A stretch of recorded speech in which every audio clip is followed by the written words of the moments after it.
This video is brought to you by viewers like you. Thanks for getting me to 500,000 subs. Which, honestly, I have no idea what to say. I mean, thank you.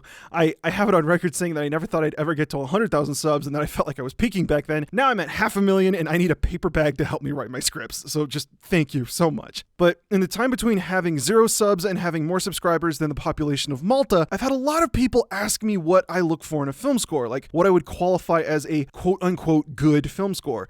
And to be honest, it's a really tough question to explain without a really good example. So what I'd like to show you is the music in the Matrix films. Composed by Don Davis, whose writing credits include, but are not limited to, Turbulence 2, Fear of Flying, House on Haunted Hill, and Jurassic Park 3, and subsequently analyzed in a doctoral dissertation by Christopher Heckman back in 2018, the Matrix trilogy is kind of my go-to example for a film score that I think is doing it right. And although I've seen some other videos out there talking about the Matrix and even talking about some of the music, I haven't found anybody going into what makes the music in these films so amazing. So hold on to your hats, because this rabbit hole goes deep. Part 1, Leitmotifs. Okay, so I'm gonna be honest, I've been staring at my computer screen for a couple hours now, and I'm 3 cups of coffee into trying to figure out how the hell I'm gonna start this, because it's really complicated. Okay, so because it's me and it's my shtick and it's gotten me this far, I think that the leitmotifs or the musical themes of the film are a good place to start. But the thing is that just looking at the melodies, like the theme music or whatever you want to call it, like we might do with another film, to be honest, that's some Weenie Hut Jr. stuff compared to what The Matrix has to offer. Like, yeah, there is this main idea for The Matrix, and Agent Smith gets a leitmotif, and Trinity gets this love theme. There's some music for when Neo flies, there's one for Squiddies, but trying to say that just looking at the melody is missing the point is like trying to say that Henry Cavill wearing leather pants in The Witcher made it difficult to focus. It's a massive understatement. Like, okay, if we have to start somewhere, then just look right here. This is Trinity's theme. It also doubles as Neo and Trinity's love theme, which, like, let's just sidestep how awkward it is that her sole purpose is to, like, fall in love with Neo and die. Like, I get it. Her name is Trinity. She brings the Trinity together, but eh. So pay attention to what we get. The first time they really talk to each other, we hear this. Because you have been down there, Neo. You know that road. Okay, and that's barely noticeable. It's so quiet and subtle. But listen to what happens every time we hear it. It's awkward to just play it back to back, but see if you can pick up on what's happening.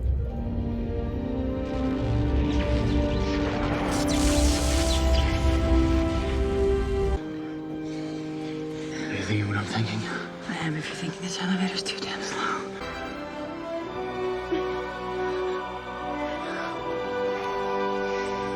One more chance to say what I really wanted to say.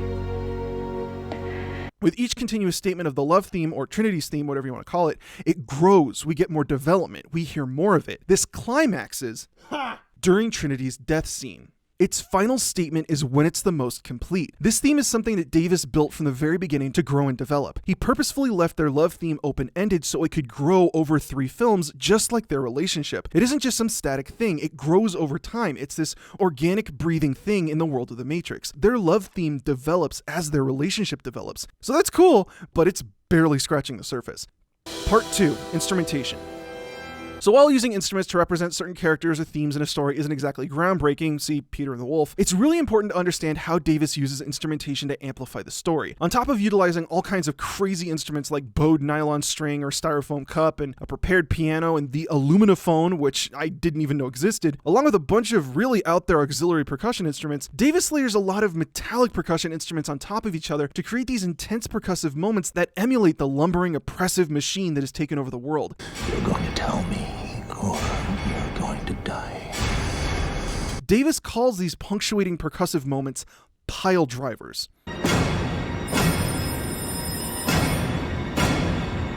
But to contrast those metallic and dredge-like sounds that might sound alien to most general audiences, Davis uses the most human sound imaginable to represent the human struggle, the voice.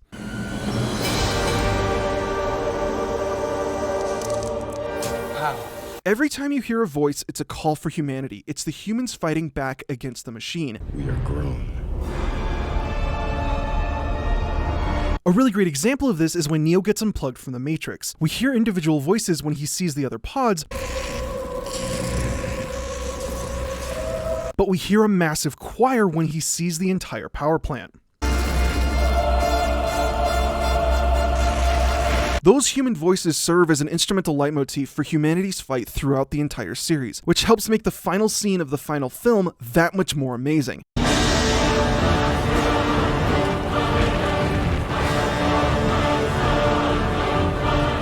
This track, titled Neodämmerung, is a reference to Wagner's Götterdämmerung, or the Twilight of the Gods, which was the end of Wagner's Ring cycle, which ended in the exact same way the Matrix trilogy ends, with the cycle repeating itself, ergo the Ring cycle. It's Neo's Twilight, Neodämmerung, as the Matrix resets itself.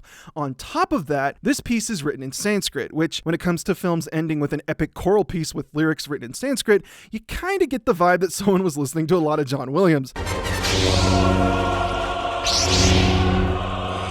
But unlike Williams, who just picked random Sanskrit words because he thought they sounded good, which, Davis, on the other hand, specifically set text from the Pavamana mantra introduced in the Upanishads. Translated, the chorus is singing, "Lead us from untruth to truth, lead us from darkness to light, lead us from death to immortality, peace, peace, peace." In the final battle where Neo has to defend all of humanity, pelted by rain that looks like code from the Matrix is falling all around him, it sounds like Neo has every human voice behind him in this fight, which, if that isn't the sickest thing you've ever heard, then I don't know what is.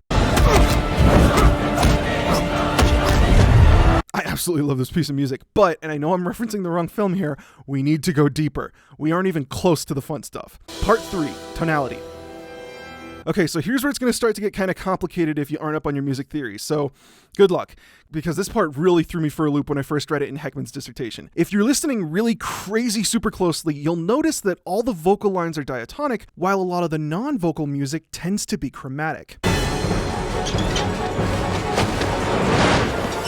A great example of that, again, is when Neo gets unplugged from the Matrix. A bunch of chromaticism for the machines, but big D minor chord that's completely diatonic when we want to represent the humans. Now,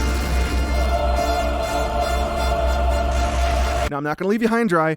What does diatonic and chromatic mean? Well, diatonic more or less means the notes that you find in a major scale. That doesn't literally mean A major, but any scale with this specific pattern. It's when you have a scale that has a half step, 2 whole steps, a half step, and 3 whole steps, in that order. If you end up using these notes and only these notes, then you're looking at something diatonic. Chromatic, on the other hand, is using all 12 notes in the octave. So a chromatic scale is literally playing all the notes, all half steps, that's chromatic. So if you mash the keyboard, that's chromatic, but if you play something in a key signature, then that's diatonic.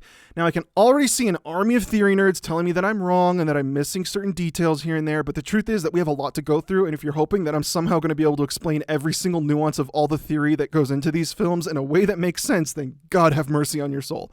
So, when Davis is using music that uses a diatonic scale, it represents humanity, but when he's using music that comes from the chromatic scale, it represents the machines. So when it comes to how Davis expresses the human versus machine conflict, it isn't just the instrumentation, but also the tonality, or the diatonic versus chromatic scales that he uses to communicate who's doing what or who's winning whatever's happening. So Trinity's leitmotif is very diatonic. This final statement is in, I think, C# minor. She's human, and this relationship is very human, and having a relationship is a very human thing to do, and it's solidly built within that diatonic framework. I just can't get enough of this theme. It's just, it's just perfect. But listen to something that we get for the machines.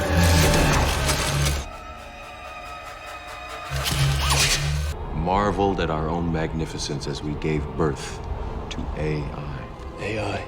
It's very chromatic. It's a bunch of notes that don't really stick into one key signature at a time. You might not be able to pick out that it's specifically chromatic if your ear isn't up to snuff, but it still might sound more chaotic or dissonant as opposed to something more consonant like Trinity's theme. But the best demonstration of all that chromaticism that we get from the machines is Agent Smith's leitmotif.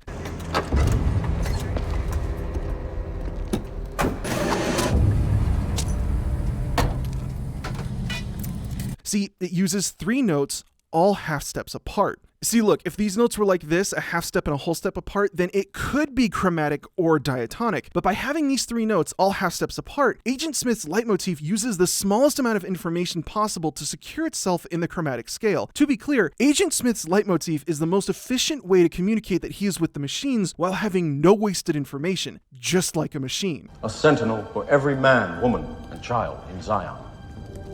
That sounds exactly like the thinking of a machine to me.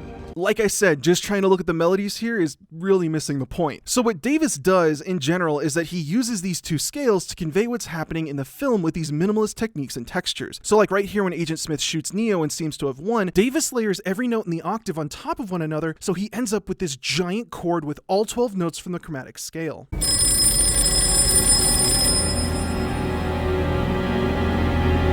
The machines have won, so they have every note from their scale all playing at once. But right here, when Neo defeats Smith, it's a very similar structure, but instead of layering notes from the chromatic scale, he layers all 7 notes from a diatonic scale. In this case, it's this D-Aeolian pyramid.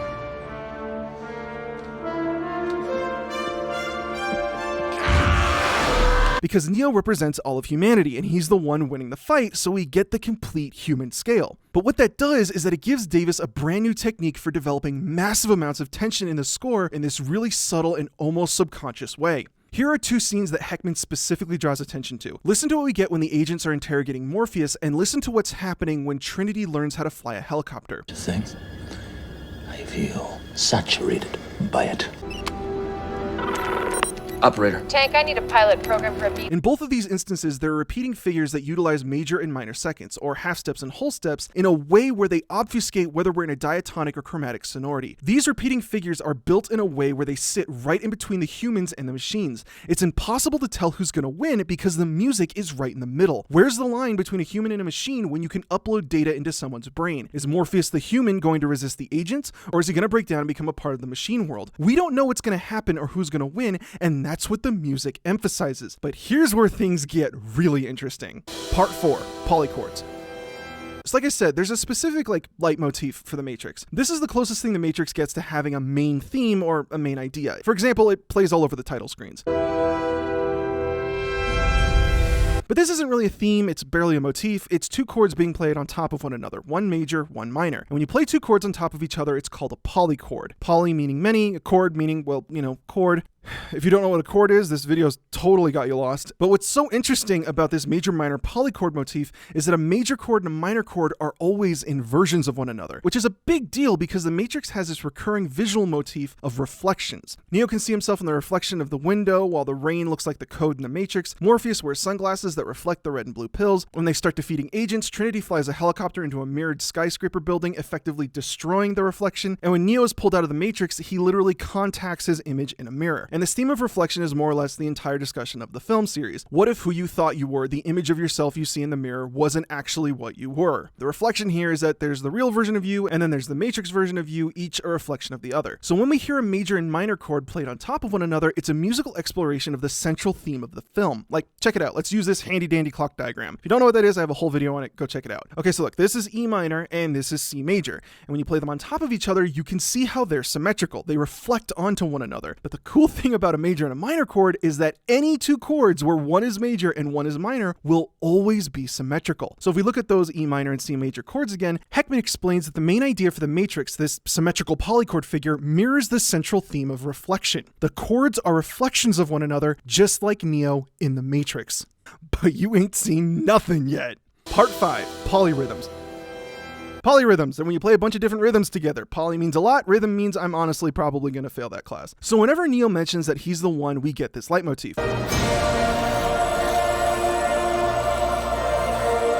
The main melodic idea is triadic, which comes from the diatonic scale because Neo is the one, the savior of humanity. But the supporting structures appear in multiple different instances of duple and triple meter. Why? Because Neo is the one. He can literally perceive the world on multiple different levels. He is the savior of humanity that can see multiple levels of reality. We're hitting the point where looking at the written score starts to feel like we're looking at code from the Matrix. There's way too much information to decode the Matrix.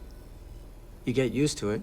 I don't even see the code. But that isn't even close to what Davis does with polyrhythms. This scene where Neo's getting pulled from the Matrix, just buckle up. Okay, it starts with 8-note triplets against 16th notes. It's 3 against 4. Neo is in 2 realities, the Matrix and the real world, so there are 2 different rhythms going on at the same time. It's a polyrhythm. We then start this passage that shifts between 8th notes and 4/3 quadruplets because Neo is phasing in and out of these 2 different realities. Once the mirror starts traveling up his arm, we get a very similar pattern to Neo discovering that he's the one. He's getting 8ths against 4/3 quadruplets and 16th notes. But as the trace program locks onto Neo's position, the different polyrhythms phase in and out of one another until Davis purposefully augments and diminuates. What the hell is the verb version of diminution? Oh, okay, diminutivizes, because sure, that's a word. Davis messes with the rhythms until they all come together because the trace signal has locked onto Neo's position. The polyrhythms and how Davis manipulates them are literally in sync with what's happening with the programs in the story as they find Neo's real-life body. And all this finishes with Neo's voice, the most human instrument, becoming digitized as he realizes his true self.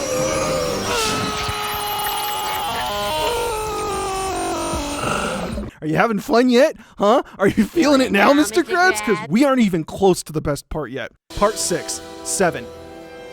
There's a scene where Neo is standing under an overpass waiting for Morpheus when we hear this track.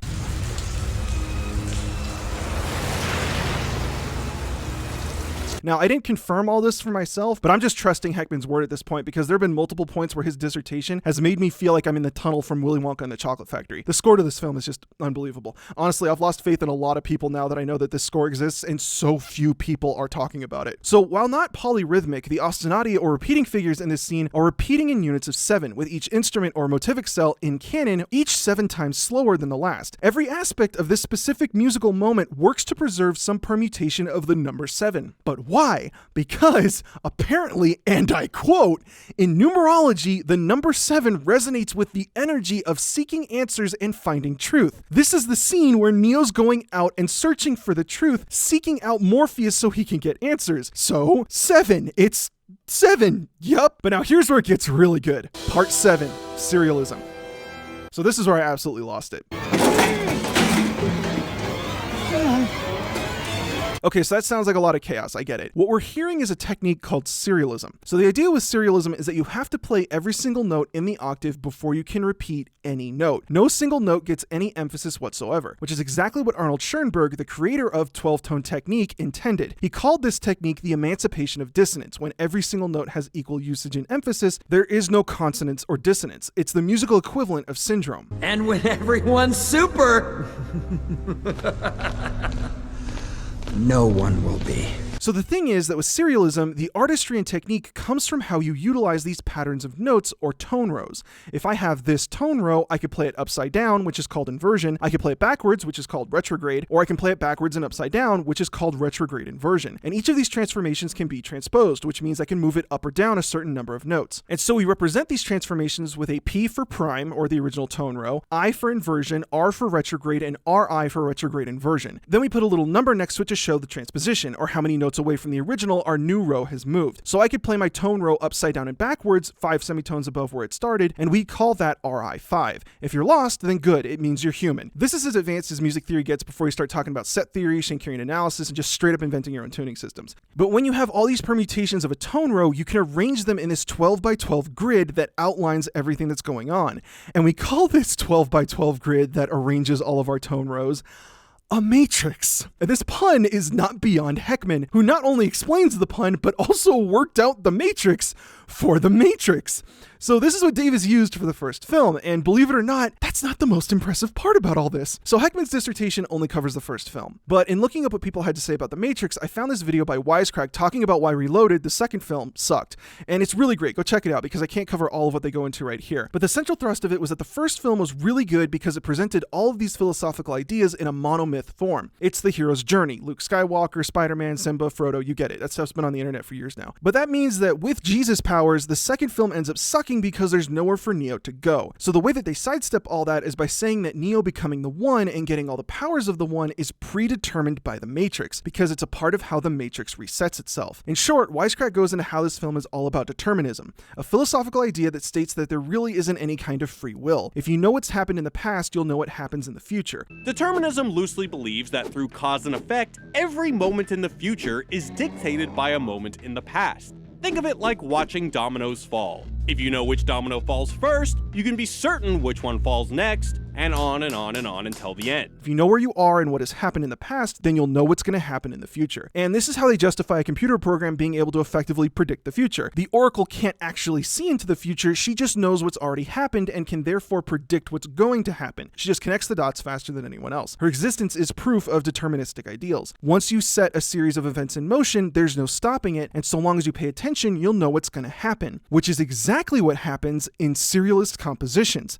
As soon as you hear your first note, you can already predict that it's going to be one of the 4 permutations of your tone row: prime, inverted, retrograde, or retrograde inverted. So going back to the matrix Davis used for the matrix outlined in Heckman's dissertation, if we hear an F sharp, for example, we know that we're either going to hear prime 2, inversion 2, retrograde 10, or retrograde inversion 6. And once you have your second note, you're basically guaranteed to know exactly what tone row you're looking at. So like if we saw a melodic line starting with an F sharp and then we heard an E, we would know that Davis is using inversion 2. It's kind of like Sudoku from hell. But that means that more or less, as soon as the music starts, you know what's going to happen. You know what tone row the composer has selected. It's just a matter of watching them play all the notes in order and figuring out why they chose that tone row. How can I make a choice? Because you didn't come here to make the choice. You've already made it. You're here to try to understand why you made it. Part 8, I can't even. I've barely touched on anything from this score, let alone the scores to the other 2 films. We haven't talked about basically any of the harmonic devices, the use of the death theme, or how Davis uses D minor, his use of brass to symbolize heroism, the octatonic scale, or literally any of the electronic instruments, all of which is clearly and concisely explained in Heckman's dissertation. It's at the top of the description for this video. Please go and give it a click. There's just so much going on here. I'm honestly at a loss for words. And before I see a bunch of people in the comment section saying things like, oh, just because it's complicated doesn't automatically make it better. Sure, I get that. But the thing is that by utilizing all these theory structures that are way outside what you might see in a traditional Williams or Zimmer-esque film score, Davis has offered himself a wider range and more dynamic palette to paint with when it comes to the music in these films. The sad moments become sadder. The action scenes become more bombastic. Those moments of tension communicate so much more than just how tense that scene is. The thing I absolutely love about this film score is how much it pushes the boundaries of what music can accomplish in a film. A film, mind you, that gave the internet the best fart joke of all time. You think that's air you're breathing now? And the fact that this score didn't win every award under the sun is keeping me up at night. It didn't even get nominated for Best Score. It won Best Sound and Best Sound Effects, but it wasn't even nominated for Best Score. Having said that, all 3 films won the BMI Film Music Award, so I guess that's something. But in a weird way, not winning all the musical awards on the planet kind of makes me feel a little bit more excited about analyzing film scores. I'm not entirely sure how something this amazing flew under the radar for so long, and I guess I'm guilty as well. I never thought to revisit The Matrix and break it down. I have a difficult time transcribing film scores nowadays because I have deadlines to meet, and if I don't really have some evidence that a score does something that I can talk about in a video, I can't always justify spending a week transcribing a film for myself. So if it wasn't for Heckman's dissertation, I never would have found one of my favorite film scores. I can't imagine how frustrated someone like Davis must feel putting all this work into a film and not even getting nominated. Hell, not even being a household name like John Williams or Hans Zimmer. It feels unfair. But if all I ever get to do with my channel is try to act like a megaphone for people who put the hard work into both writing and analyzing music that really pushes the boundaries of how music can tell a story, well then all I have to say is, here's to 500,000. Thanks, guys. Thanks for watching. I'd like to thank my patrons for making these videos possible. The very special thank you to Alec Kulikowski, Alex Klinkert, Always Posh, Captain Casey, Christian, Clara Tan, Darren Almgren, Elise and Thomas Constantine, Google it, Hayden Elza. I want you to tell me if my fear is justified that no one will pay attention to me if I'm honest about my addiction to ice cream. Jacob Salas, Jordan Adams, Julian Dubois, Karen Rosenau, Kate J, Kim Coletta, Mike Wisnuck, Myth Legdenic, I hope I'm saying that right, Myron John Tatarn, Nicholas Cohen, Noah Gray, Preylock, Rick Osborne, and Who Am I? Also, thanks to everybody who asked me to talk about The Matrix, or just who generally asked me about what I look for in a film score in general, I guess. If you like what you saw here, be sure to subscribe and check out my other videos. Follow me on Twitter and Twitch to have your musical questions answered live, and if you really like what I'm doing, then consider supporting the channel on Patreon. But that's all I got for now. Thanks for watching. Neo Damarung is better than Duel of Fates, prove me wrong.